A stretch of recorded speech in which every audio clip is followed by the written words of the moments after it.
শুভ সকাল আমার প্রিয় বন্ধুরা, সবাই কেমন আছো? আশা করছি সবাই ভালো আছো, সুস্থ আছো। আমরাও ভালো আছি। কোচবিহার জেলার ছোট্ট একটা গ্রাম থেকে আমি কৃষ্ণা। আমার ব্লগ চ্যানেলে তোমাদেরকে অনেক অনেক স্বাগত আর আমার অনেক অনেক ভালোবাসা। গাড়ি ঢাকানোর যে প্লাস্টিকটা আছে এই সাইডটা না বান না খুললে হয় না গো, আলো ঢুকেই না ঘরে, সেই জন্য হচ্ছে বানটা খুলে দিলাম। বাসন এখনও মাজিনি, বাসন কলে পারেই আছে। প্রীতি বলছে ওর খিদে পেয়ে গেছে, রাতে খিচুড়ি বানিয়ে দিয়েছিলাম না, ও নাকি আরও খিচুড়ি খাবে। তো প্রেশারটা তো ধোয়া হয়নি, আর খুব বড় প্রেশার, আর অল্প একটুই দিয়েছি খিচুড়ি। তো সেই জন্য হচ্ছে দেখো হাঁড়ির মধ্যে বসিয়ে দিয়েছি সব কিছু দিয়েই ডাল, বাঁধাকপি, গাজর, আলু, চাল ডাল একসঙ্গে মিলিয়ে আর কি খিচুড়িটা বানিয়ে দেব। বলছে খাবে নাকি, আর আমি এদিকে চা করে নিচ্ছি। তারপরে হচ্ছে বাসনগুলো মাজবো। আর যা গরম পড়েছে, একটু পর পর হচ্ছে জলের পিপাসা পাচ্ছিল। তো এইদিকে চা বসিয়ে দিয়েছি, আবার খিচুড়িও বসিয়ে দিয়েছি, আবার হচ্ছে ওই দিক থেকে বাইরের থেকে এক গ্লাস জল এনে কিন্তু খেয়ে নিচ্ছি। ওই দিকের কাজ শেষ, চা খাওয়া আমার শেষ হয়ে গেছে। কলে পারে যে বাসনগুলো রেখেছিলাম, তো সেই বাসনগুলোই এখন ধোয়ার জন্য কলে পারে চলে আসলাম। তো আমার প্রিয় বন্ধুরা, তোমাদের কাছে অনুরোধ রইল সম্পূর্ণ ভিডিওটি দেখার জন্য, স্কিপ না করে।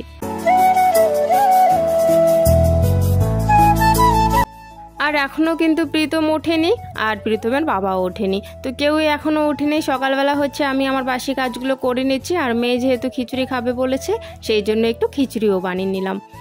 চলো বন্ধুরা, কাজগুলো করতে করতেই তোমাদের সুন্দর সুন্দর কমেন্টের উত্তরগুলো দিয়ে ফেলি। একজন কমেন্ট করেছিলে যে আমাদের যে বিছানাটা জামা কাপড় পরে থাকে, তো সেই আর কি ব্যাপারে কমেন্ট করেছিলে যে তোমাদের বিছানায় প্রত্যেক দিন এইভাবেই জামা কাপড় পরেই থাকে। তো হ্যাঁ গো, আমাদের এই বিছানাটাতে জামা কাপড় প্রত্যেক দিন পরে থাকে, প্রত্যেক দিন কিন্তু আমি গুছিয়েও রাখি।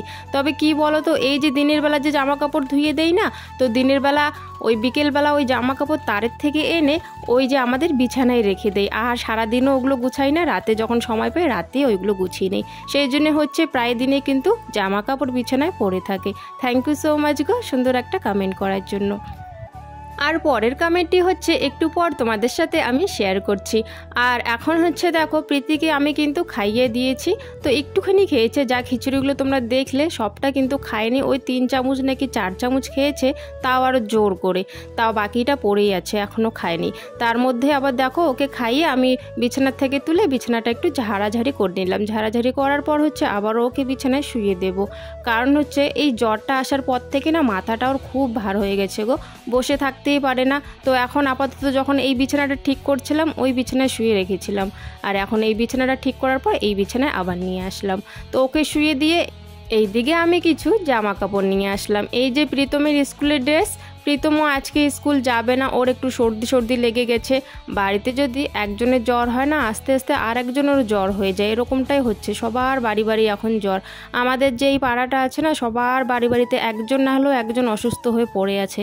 জানি না এটা কিসের জন্য হচ্ছে, হয়তো হঠাৎ করে গরম দিয়েছে সেই কারণে, তবে সবার বাড়িতে একজন অসুস্থ রোগী আর কি পড়ে আছে।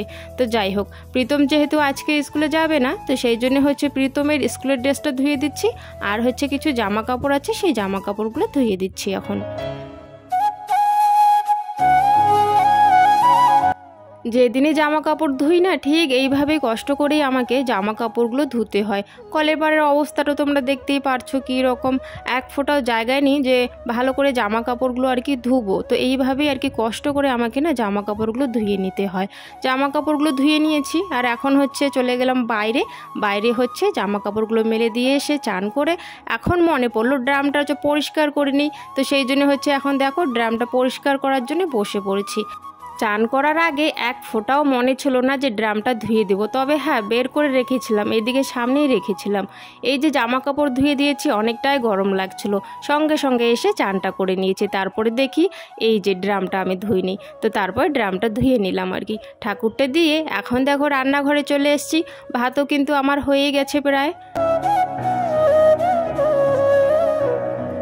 তানজিমা ইয়াসমিন বলেছ উত্তর দিনাজপুরের রায়গঞ্জ থেকে। আমার নামটা নিও দিদিভাই। এই যে বোন, তোমার নামটা নিয়ে নিলাম। থ্যাংক ইউ সো মাচ গো, এত দূর থেকে আমার ভিডিও দেখার জন্য, সুন্দর একটা কমেন্ট করার জন্য। আর আর একজন কমেন্ট করেছো পিঙ্কি মালিক, বলেছো দিদি ভাই আমার নামটা নিও। এই যে বোন, তোমার নামটাও নিয়ে নিলাম। থ্যাংক ইউ সো মাচ গো আমার ভিডিও দেখার জন্য, সুন্দর একটা কমেন্ট করার জন্য। আর এদিকে দেখো ভাত রান্না করতে করতে আজকেও দেখো কতগুলো মাছ নিয়ে এসছে প্রীতমের বাবা। আর ওইদিকে কিন্তু ভাত আমার হয়ে গেছে, উনানটাও না নিভেই গেছে, কারণ একটু পর নিয়ে এসেছিলো মাছগুলো। দেখো কতগুলো মাছ নিয়ে এসছে। তো দুজনে এখন তাড়াহুড়ো করে বেছে নিচ্ছে, কারণ দুপুর তো হয়ে গেছে, খাওয়া দাওয়া একটু পর করতে হবে, আর একটু রান্না করতে তো সময় লাগবে। তো সেই জন্য দুজনে মিলে বাছাবাছি করে নিচ্ছি মাছগুলো। আর এগুলো তো জানো বন্ধুরা সব পুঁটি মাছ, কয়েকটা এখানে আর কি অন্য মাছ আছে, তবে বেশিরভাগই আর কি পুঁটি মাছগুলো আছে। একদিক দিয়ে না ভালোই হচ্ছে, কারণ এই বর্ষাকালের টাকা কড়ি তো অনেকটাই সমস্যা থাকে, তরকারিপাতিও ঘরে থাকে না, আর যা তরকারিপাতির দাম সেরকম খরচা করার মতো এখন অবস্থায় নেই আর কি। আমরা বর্ষাকালে আর কি আমাদের আর কি খুব অন্যরকম আর কি অবস্থা হয়ে যায় বর্ষাকালে। তো যাই হোক, এখন ফ্রি মাছগুলো পাওয়া যাচ্ছে, একদিক দিয়ে বেশ ভালোই হচ্ছে, তাই না? প্রত্যেক দিন মাছ খাওয়া হচ্ছে, পয়সাও লাগছে না, তাই না? বর্ষাকালে জানো তো বন্ধুরা গ্রাম সাইডে অনেক সুবিধেও আছে, আবার অনেক আর কি অসুবিধাও আছে। সুবিধে বলতে এই যে তরকারিপাতি আর কি একটু সমস্যা হয়, তবে মাছটা আর কি পাওয়া যায় আর কি ফ্রি পাওয়া যায়। গরমের সময় তো পাওয়া যায় না, ঠান্ডার সময়, এই বর্ষাকালে আর কি মাছটা পাওয়া যায় ফ্রি, তাই না? ওই গ্রামের সাইডে আর কি কিছু দিক দিয়ে আর কি সুবিধা আছে, কিছু দিক দিয়ে আবার অসুবিধাও আছে কিন্তু। তো এইদিকে কথা বলতে বলতে দেখো আমার রান্না বান্নাও হয়ে গেছে, ডাল করেছি, আর মাছ এনেছিল একটু চটচটি টাইপের করেছি। তো দুজনে মিলে এখন খেয়ে নিব। প্রীতম তো এখনও স্কুল থেকে আসেনি, আর প্রীতি বলছে ওর নাকি খাওয়ার ইচ্ছে নেই, তবে একটু পর জোর করে যতটুকু হোক খাওয়াতে হবে আর কি। আর তোমরা তো জানোই প্রীতমের বাবার ওই যে ফ্যাটি লিভার হয়েছিল, একটু ডায়েট করতে বলেছিল, তো সেই জন্য না একটু কম ভাত দিয়েছিলাম। ও বলছে আরও একটু দাও, তো আমি হাসছিলাম যে তুমি কিভাবে ডায়েট করবে বলো তো। বলছে আমরা তো দুবেলা শুধু ভাতে খাই, অন্য কিছু তো খাই না, তো একবেলা পেট ভরে তো ভাতটা খেতেই হবে, এটাই বলছিল আর কি। রান্না হয়ে গেছে, এই যে আলু দিয়ে, হ্যাঁ আলু দিয়ে এই যে চটচটি, আর মুসুর ডাল, আর এখানে মাছের ভাজা। এগুলো রাতে রান্না করা যাবে। আমরা দুজনে ভাত নিয়ে নিয়েছি। প্রীতম একটু আগে খেয়েছিল তো খিচুড়ি, তার জন্য প্রীতম খাবে না, প্রীতি তো খাবেই না, ও একটু আগে খেয়েছে খিচুড়ি।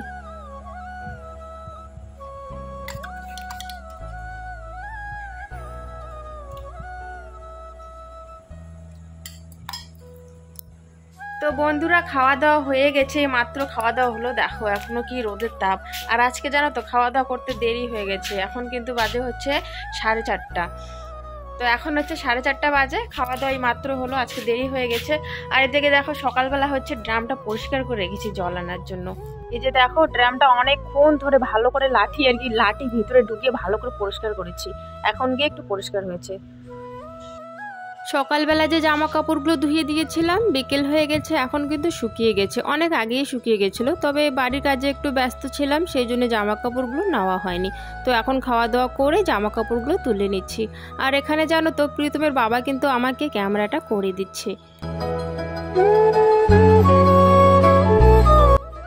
দেখো আমাদের মাটির ঘরে কত অসুবিধা হয়, অনেক অসুবিধা হয় এই মাটির ঘরে বর্ষাকালে।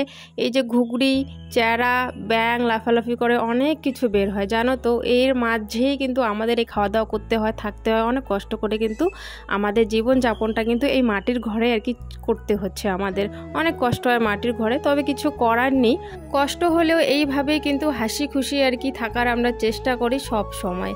তবে হ্যাঁ, অনেক সময় খুব সমস্যা হয়, যে অনেকটাই কষ্ট হয়, তখন আর কি একটু খুব খারাপই লাগে সত্যি কথা বলতে।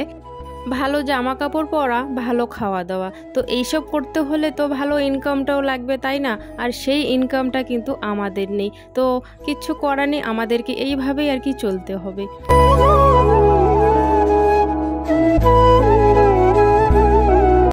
সংসার করতে করতে আমি এখন এরকম হয়ে গেছি জানো তো, আমাদের যেরকমই পরিস্থিতি হোক না কেন সেটার কিন্তু আমনা সামনা করার জন্য আমি কিন্তু একদম রেডি আছি সত্যি।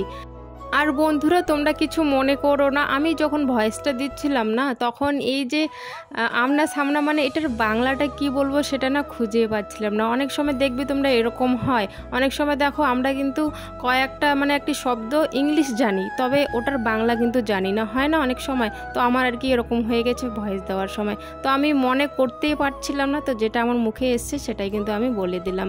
তো যাই হোক বন্ধুরা, বিছানা করা হয়ে গেছে, 3 জনে শুয়ে পড়েছি বিছানায়, শুধু আমি এখনও যাইনি বিছানায়। তো আমিও এখন হচ্ছে শুভ, রাত হচ্ছে এখন বাজে 10টা, আর আজকে 10টার সময় আর কি খাওয়া দাওয়া আমাদের হয়ে গেছে। তো যাই হোক বন্ধুরা, ভিডিওটা তাহলে আর বেশি লম্বা করছি না। এই যে দেখো কত কিছু এখানে পড়ে আছে, এই জিনিসগুলো হচ্ছে এখন জায়গা মতো রেখে দিচ্ছি, কারণ সকালবেলা জানো তো ঘুম থেকে উঠে হচ্ছে খুব চাপ হয়ে যায়, দৌড়োদৌড়ি করতে হয়, স্কুল যায় ওরা, স্কুল সময় মতো খাওয়া রেডি করে দিতে হয়। তো এখন থেকে আর কি এগুলো আর কি একটুখানি গোছগাছ করে নিলাম, গোছগাছ বলতে জায়গা মতো জিনিসগুলো রেখে দিলাম। আর হ্যাঁ, ভিডিওটা আর বেশি লম্বা করছি না তাহলে বন্ধুরা, এখানে ভিডিওটা শেষ করে দিচ্ছি। দেখা হচ্ছে তোমাদের সাথে আগামীকাল নতুন একটা ভিডিওর সাথে। সবাই ভালো থেকো, সুস্থ থাকো, আর প্লিজ আমাকে একটু সবাই একটু সাপোর্ট।